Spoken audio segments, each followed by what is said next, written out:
नमस्कार दोस्तों, कैसे हो दोस्तों। ऐसे सीजन 2024 का जो एग्ज़ाम है वो चल ही रहा है अभी। दोस्तों इसमें मैं आपको वो क्वेश्चन कराऊंगा जो आपकी एग्जाम पॉइंट ऑफ व्यू से इंपॉर्टेंट है। दोस्तों इतने दिन आपके एग्जाम हो रहे हैं, उन शिफ्ट को मैं देख के आपको कंप्यूटर के ऐसे क्वेश्चन कराऊंगा जिसमें आपको एक ना एक क्वेश्चन, आपके जितने भी क्वेश्चन आएंगे उनमें से आपको लगभग ये क्वेश्चन आपको वहीं देखने को मिलेंगे। तो दोस्तों ये क्वेश्चन आपके लिए काफ़ी इंपॉर्टेंट है। 25 क्वेश्चन कराऊंगा, काफ़ी इंपॉर्टेंट रहेंगे आपके एग्जाम पॉइंट ऑफ व्यू से। तो दोस्तों एक भी क्वेश्चन को नहीं छोड़ना है, प्रत्येक क्वेश्चन को ध्यान से पढ़ना है। ये आपके एग्जाम में पक्का आ सकते हैं, पूरी गारंटी है कि आपके एग्जाम में पक्का आने के चांसेस रहेंगे। तो इन क्वेश्चनों को मत छोड़ना और एक ही क्वेश्चन को ध्यान से पढ़ लेना। तो दोस्तों वीडियो में आगे बात करते हैं आपके क्वेश्चन के बारे में। और दोस्तों वीडियो में आगे बढ़े उससे पहले एक आपके लिए इंपॉर्टेंट जानकारी ये है कि दोस्तों चैनल को जरूर सब्सक्राइब कर लेना। ऐसे आपको इंपॉर्टेंट क्वेश्चन की सीरीज, आपको इंपॉर्टेंट क्वेश्चन जीके जीएस और मैथ सभी में आपको जो इंपॉर्टेंट क्वेश्चन रहते हैं जो काफ़ी एग्जाम में आ रहे हैं उसी बेसिस पर मैं आपको क्वेश्चन कराऊंगा। तो चैनल को दोस्तों जरूर सब्सक्राइब कर लेना और वीडियो को भी जरूर लाइक कर देना और चैनल को सब्सक्राइब करने के साथ साथ नोटिफिकेशन भी ऑन कर लेना दोस्तों। जैसे आपका जो कोई भी अपडेट आएगी, कोई भी आपकी जो न्यू क्लास आएगी वो आपको सबसे पहले देखने को मिलेंगी। अब दोस्तों आपका टाइम वेस्ट नहीं करते हुए क्लास को शुरू करते हैं और जिसमें सबसे पहले आपका क्वेश्चन आपकी स्क्रीन पर है और जिसमें आपसे पूछा गया है कि माइक्रोसॉफ्ट वर्ड में होम की का उपयोग करने से प्रोसेसर और कर्सर को इनके प्रारंभ में पहुंचा देता है। ठीक है, यहाँ पे ऑप्शन आपका ये है पेज, फाइल और डॉक्यूमेंट और लाइन। तो यहाँ पे ऑप्शन आपका हो जाएगा डी। ठीक है, लाइन। आगे बढ़ते हैं क्वेश्चन नंबर 2 में। इनपुट डिवाइस का उदाहरण है headphones, projector, sound card, web cam. तो यहाँ पे ऑप्शन आपका क्या हो जाएगा, डी। ठीक है, वेब कैम इस क्वेश्चन का राइट आंसर हो जाएगा। और दोस्तों आगे बढ़ते हैं क्वेश्चन नंबर 3 में और जिसमें आपसे पूछा गया कि आपस में जुड़े सरकारी, शैक्षणिक, कॉर्पोरेट, सार्वजनिक और निजी कंप्यूटर की एक वैश्विक प्रणाली है। ऑप्शन आपका ये इंटरनेट, इंटरनेट, एक्स्ट्रानेट और डार्क नेट। तो ऑप्शन आपका बी हो जाएगा, इंटरनेट। काफ़ी इजी क्वेश्चन था, बट दोस्तों ऐसे क्वेश्चन आते हैं कई बार एग्जाम में जो काफ़ी इजी होते हैं और हमें पता नहीं होता है। दोस्तों आप देख रहे होंगे जैसे अभी सीजन में जो वोकेब आ रही है कितनी मतलब इजी टाइप से आ रही है, मतलब नॉर्मल टाइप से आ रही है, इतनी ज़्यादा हार्ड भी नहीं आ रही है, बट काफ़ी इजी टाइप से मान लो कि आ रही है। क्रिएटिव वगैरह हो गई, इनकी इतनी आसान आसान वाली जो है वोकेब आ रही है। और आपने जैसे देखा होगा जैसे सीपीयू का भी पेपर हुआ था उसमें भी काफ़ी ठीक ठाक नॉर्मल ऐसे एवरेज मान सकते हो कि वोकेब आई थी। तो दोस्तों ऐसे क्वेश्चन आते हैं जो हमें पता होता है बट फिर भी उनका राइट आंसर आप सही से नहीं कर पाते हैं। तो दोस्तों ऐसे काफ़ी अच्छे खासे क्वेश्चन आते हैं। और अब आगे बात करते हैं क्वेश्चन नंबर 4 में। कंप्यूटिंग में एक नेटवर्क सुरक्षा प्रणाली है जो पूर्व निर्धारित सुरक्षा नियमों के आधार पर अपना आने वाले और बाहर जाने वाले नेटवर्क ट्रैफिक की निगरानी और नियंत्रण करता है। तो ऑप्शन आपका है कि और spam, viral wall, for फायरल wall.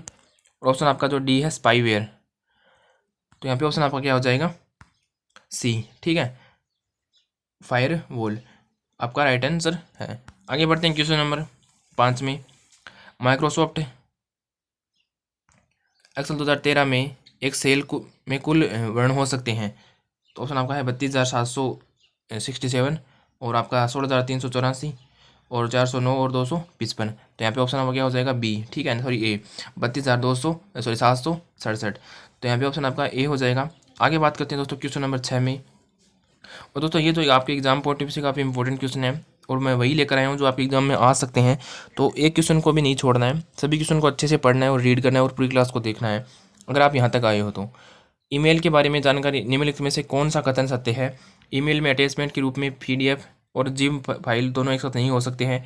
Email में सीसी फील्ड खाली हो सकती है और ईमेल में टू फील्ड खाली हो सकती है। ईमेल में 5 से अधिक अटैचमेंट नहीं हो सकते। तो यहाँ पे ऑप्शन आपका बी हो जाएगा। ठीक है, ईमेल में सीसी फील्ड खाली हो सकती है।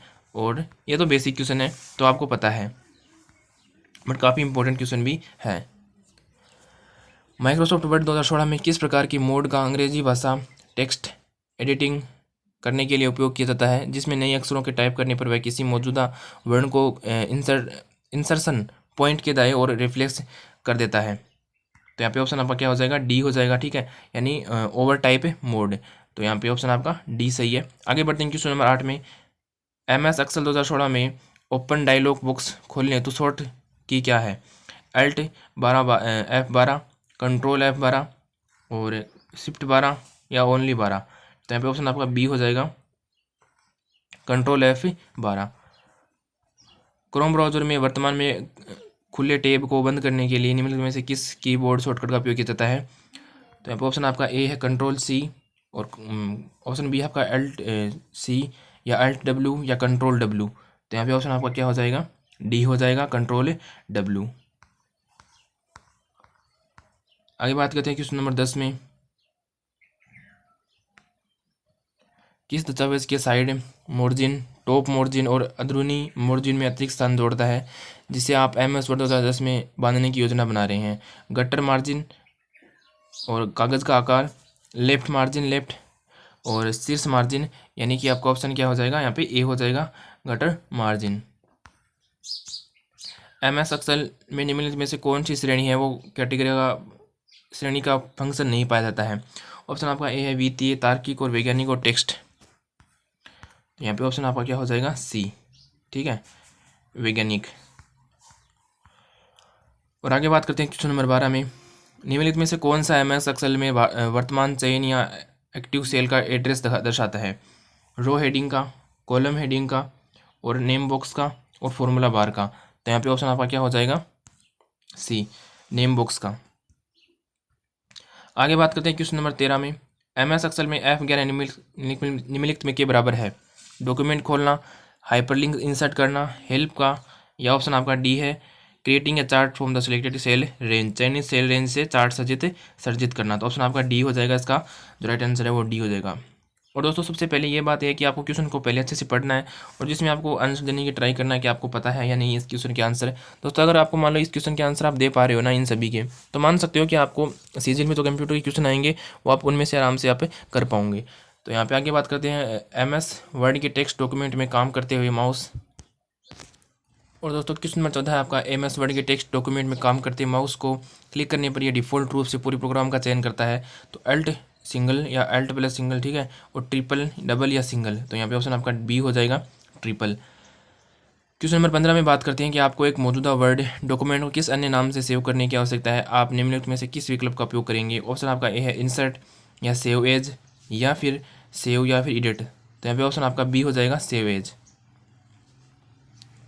और क्वेश्चन नंबर 16 में है कि निम्नलिखित में से MS वर्ड 2016 की सीमा आलेख की सूचियाँ, ग्राफिकल लिस्टम और प्रक्रिया रेखांकन से लेकर वे प्रकृतियाँ जैसे अधिक जटिल आलेख और संगठन संबंधी रेखाचित्र तक होती है, 3D मॉडल, आकार, स्मार्ट आर्ट और समीकरण। यहाँ पे ऑप्शन आपका सी हो जाएगा, स्मार्ट आर्ट।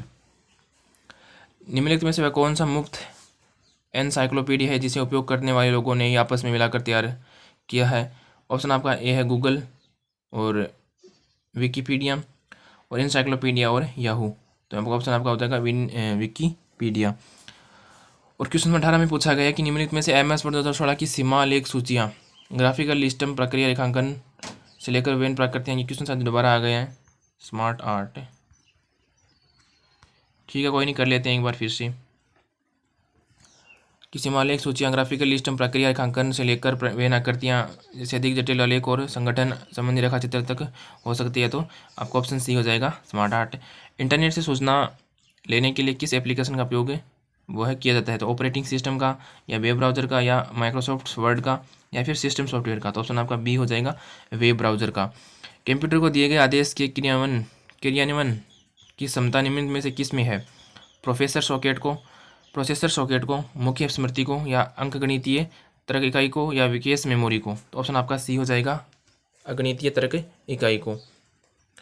और क्वेश्चन नंबर 21 में आपसे पूछा गया कि सीट 3 पर सीट 1 से कोष्टक A10 को संदर्भित करने का सही ढंग है? Seat 3 hashtag A10, seat 3 A10 या A10 या सीट 3 A10। तो ऑप्शन आपका डी हो जाएगा। क्वेश्चन नंबर 22 में आपसे पूछा गया है कि MS वर्ड 2010 में कंट्रोल प्लस शिफ्ट 12 का उपयोग किसके लिए किया जाता था? क्षेत्र को खोलने के लिए, या वर्ड से बाहर निकलने के लिए, किस अनुच्छेद की मुद्रित प्रिंटिंग करने के लिए, या प्रिंट कमांड चुनने के लिए? तो ऑप्शन आपका 4 हो जाएगा, प्रिंट कमांड चुनने के लिए। क्वेश्चन नंबर 23 की बात करते हैं कि MS वर्ड 2010 का उपयोग करके बनाए गए प्रलेख में अनुच्छेद की सीमारेखन जोड़ने के लिए निम्नलिखित में से किस चरण का वो प्रयोग किया जाता था?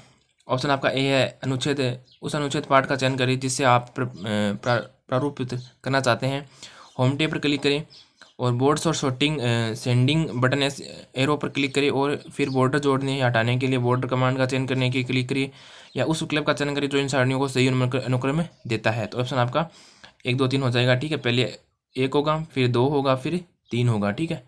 तो इस तरह से आपका ऑप्शन ए हो जाएगा। अब आगे बात करते हैं क्वेश्चन नंबर 24 में। तो MS एक्सेल में मैक्रोज को उपयोग करके सम्मिलित किया जा सकता है डेवलपर, डिजाइन, व्यू और लेआउट। तो ऑप्शन आपका 3 हो जाएगा व्यू। स्क्रीन के दाएं किनारे तक पहुंचने पर एमएस वर्ड स्वचालित रूप से पाठ्य को अगली पंक्ति में ले जाता है। इसे कहा जाता है टेक्स्ट टाइपिंग, टेक्स्ट फॉर्मिंग या एंटर या फिर कैरीज रिटर्न। तो ऑप्शन आपका ए हो जाएगा, ठीक है, टेक्स्ट रैपिंग। तो दोस्तों ये थे आपके क्वेश्चन 25 जो मैंने आपको कराए हैं। अगर दोस्तों क्वेश्चन अच्छे लगे हो और फ्यूचर में ऐसे अपडेटेड रहना चाहते हो, ऐसे आपको अच्छे से क्वेश्चन चाहिए, तो चैनल को दोस्तों जरूर सब्सक्राइब कर लेना और अपने दोस्तों के साथ जरूर शेयर करना। और दोस्तों नेक्स्ट वीडियो आपको जरूर जल्दी मिलेगी करंट अफेयर को लेकर, तो चैनल को दोस्तों जरूर सब्सक्राइब करना। वो भी आपके लिए काफ़ी इंपॉर्टेंट क्वेश्चन रहेंगे जीके को लेकर। तो चैनल को दोस्तों जरूर सब्सक्राइब करना। मिलते हैं नेक्स्ट क्लास में एक नई अपडेट के साथ, तब तक के लिए जय हिंद, वंदे मातरम।